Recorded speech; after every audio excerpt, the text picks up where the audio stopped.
Students, I welcome you all for my today's class. So today we will be dealing on a topic called as imaging techniques in the gynecology.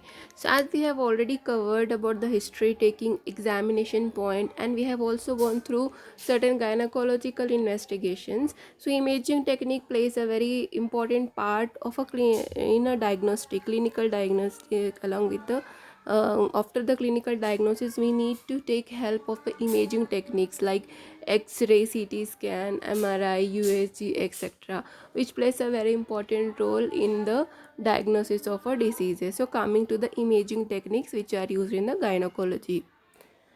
So the commonly used imaging techniques in gynecology includes the x-ray, ultrasound, ct scan, mri, pet, etc. So coming to each one by one. First, about the X-ray, it's a very commonest imaging method technique which is used since a long time. It is the oldest and commonest imaging technique we can say, and the commonest used X-rays are the chest X-ray and the intravenous urogram are the essential in investigating the pelvic malignancy, especially if you are suspecting any pelvic cancer like that of a cervical cancer, uterine cancer, endometrial cancer, anything like that, ovarian cancer, etc. Especially the cervical cancer in particular, prior to the staging, then you can send patient for chest X-ray or IV urogram. Urogram is which helps to know about the kidney, ureter and bladder in detail. The X-ray of the kidney, ureter and bladder. Plain X-ray of the pelvis is helpful to locate an IUCD or to look for the shadows of teeth or bone in the benign cystic teratomas. So if you can also send patient for plain X-ray of the pelvis.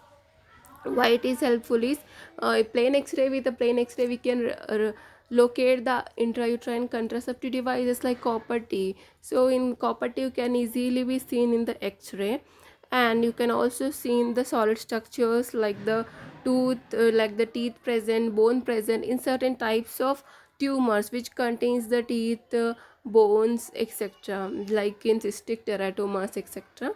You can find these type of things, so which can be seen in cases of plain X-ray of the pelvis. Then we have certain special X-rays with the use of contrast media also, which we can use in gynecology. Those are like HSG and lymphangiography. HSG is hysterosalpingiography. There we use the urographin dye to know the uterus and tubes are patent or not, which is usually done in cases of the infertility investigation. To know the patency of the tubes, HSG is done. And lymphangiography is to locate the lymph nodes present in the pelvic malignancies. So these are the special X-rays with the help of a contrast medias which are used in the gynecology. See here, the X-ray, it can be helpful in locating the IUCDs, benign tumor, etc. In this diagram, you can see a copper T which is placed like this obliquely in the uterus. You can see here. Here we can locate the IUCD in the X-ray.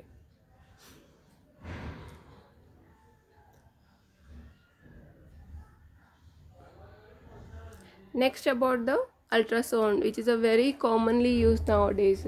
Ultrasound become a very common investigation, or you can say the imaging technique.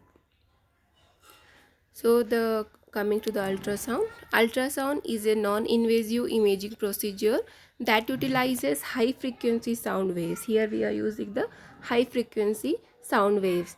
It was first introduced by Ion Donat in the 1950 in the field of medicine. Sonography is used widely in gynecology either with the two probes. One is the TAS, another is the TVS. TVS. What do you mean by TAS? TAS is transabdominal sonography. TVS is transvaginal sonography. Based on the name of the probe they are using, if they are doing the sonography through over the abdomen with the help of a abdominal transducer or the probe, then it is called as transabdominal. With the help of a vaginal probe, if it is they are doing the sonography, then that is called as transvaginal sonography. So here with the probes and the route of doing is matter. Because of safety, high patient acceptance and relative low cost, ultrasonography has become a common diagnostic modality in gynecology these days. So yeah, it's very common. Coming to first the TAS, that is the transabdominal sonography.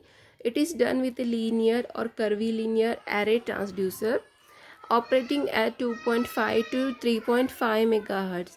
TAS requires full bladder. So usually you might have heard that whenever a patient goes for a abdominal sonography, then the doctor asks them to drink the water and sit. That means the bladder should be full before going for the transabdominal sonography. Why? Because there are two reasons for it.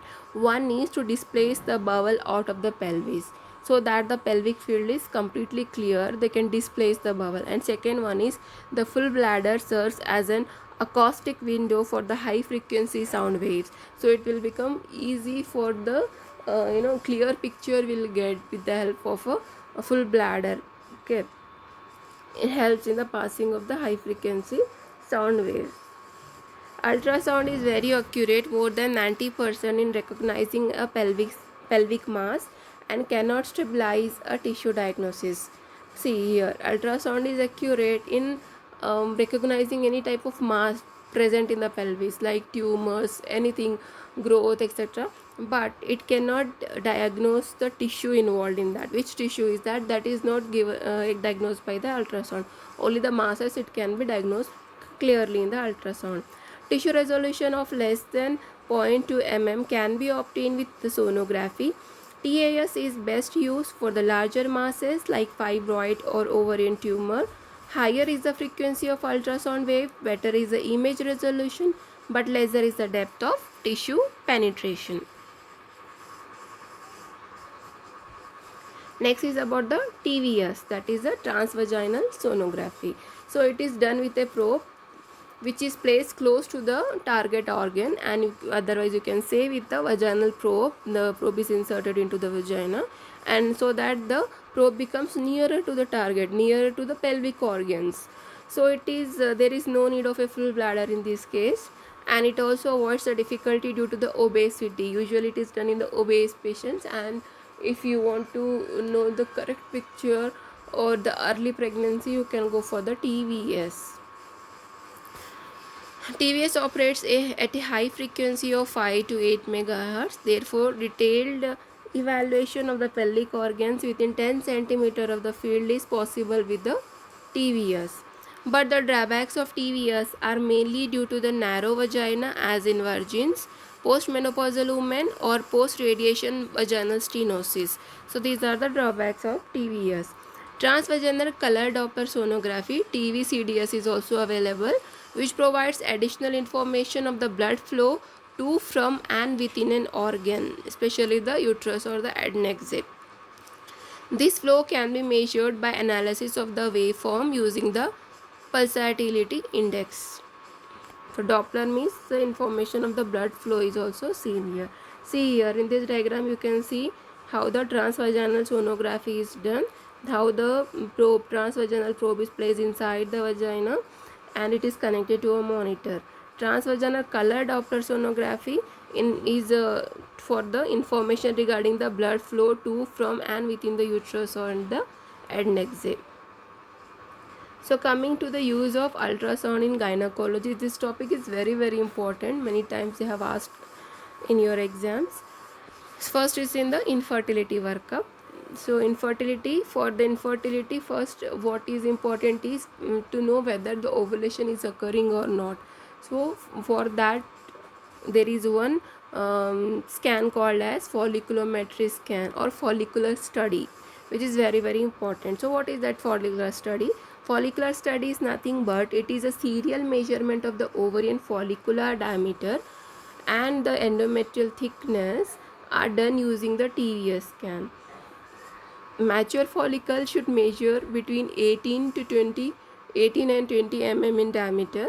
The favorable pre-ovulatory endometrium should be in between 7 and 11 mm of thickness.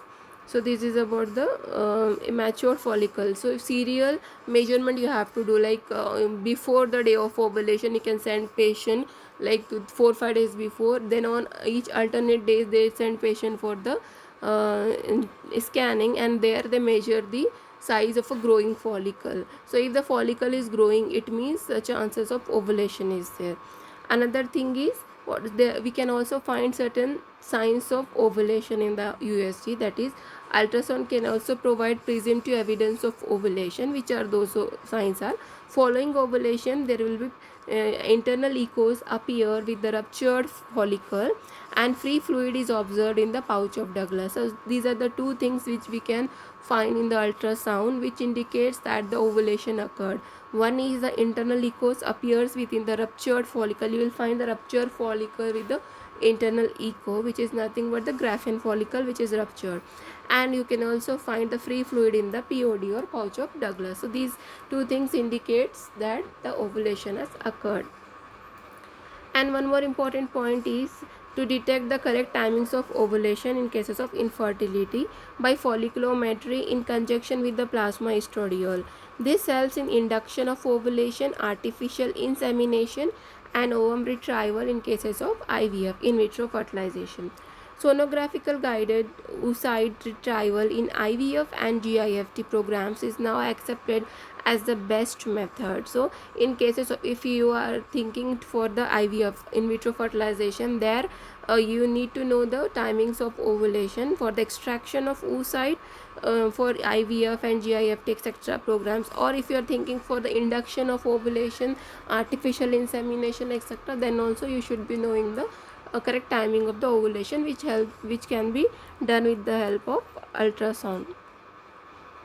Next is about ectopic pregnancy. It can also be detected on TVS as a tubal ring separated from the ovary in a patient with empty uterine cavity. TVCDS, which is a color Doppler, is more helpful to detect the vascularity of the tubal ring when it is unruptured. So you can detect the ectopic pregnancy in the TVS scan. Pelvic masses. Pelvic masses can be evaluated as regard to its location and consistency. Uterine fibroid, ovarian mass, endometriomas, TO masses, etc. can be delineated when there is confusion in the clinical diagnosis. However, major limitations is due to the lack of its specificity. Next is about oncology. As you know, oncology is nothing but the study of cancer. TVCDS can access the vascularity of the mass, low flow low flow impedance with the high flow velocity raises a suspicion of a malignant tumor. Okay, the presence of papillary excrescences, moral nodules, septations, cystic lesions with solid components, nostrum appearance in cases of herediform mole and ascites are the other sonographical features of malignancy. Then endometrial diseases. Next is women with unexplained uterine bleeding or postmenopausal bleeding are better studied with TVS. And in an endometrial thickness of less than 5 mm is considered atropic. Endometrial biopsy is needed for postmenopausal women with thicker endometrium. Next is the same method, in that sonohysterography is also there. Sonohysterography involves the installation of saline in the uterine cavity and study with TVS. Here we are installing the saline solution in the uterine cavity, then we are studying with the help of TVS, transvaginal sonography. Here why this is important is this helps in the diagnosis of the intra-cavity lesions like the submucous fibroid or polyps is better diagnosed with this method. And next is to locate missing IUDs, as I have already shown in the X-ray. Similarly, you can locate the IUDs in the USG or ultrasonography. Sonohysterography, sonographically guided procedures. A needle guide is attached to the shaft of the vaginal probe. With the use of the real-time TVS, can guide the needle course in a safe path. This technique can be utilized for many diagnostic and therapeutic purposes, like in cases of aspiration of the cystic masses, in cases of chocolate cyst seen in the endometriosis, follicular aspiration, for example in cases of ovum retrieval in IVF conditions, aspiration of the TO masses, biopsies, etc. Transrectal sonography, one more is there. Transrectal can be used when the TVS cannot be used due to the vaginal narrowing. See, if you are not able to go for the TVS scan, then you can also go for the TRS or the transrectal sonography. Saline infusion sonography, SIS, is infusion of a normal saline into the uterine cavity and doing transvaginal high resolution is called as CIS or saline infusion sonography. This sonography is helpful for the diagnosis of many uterine pathology. CIS catheter is introduced or inserted through the cervical os. Normal saline is infused slowly 5 to 10 ml when the uterus is imaged with the vaginal ultrasound. Common indications of cyst are postmenopausal bleeding, abnormal uterine bleeding, recurrent miscarriages, and infertility. See here the method of saline infusion sonography. So this completes the uses of X-ray and the ultrasonography in gynecology. Thank you.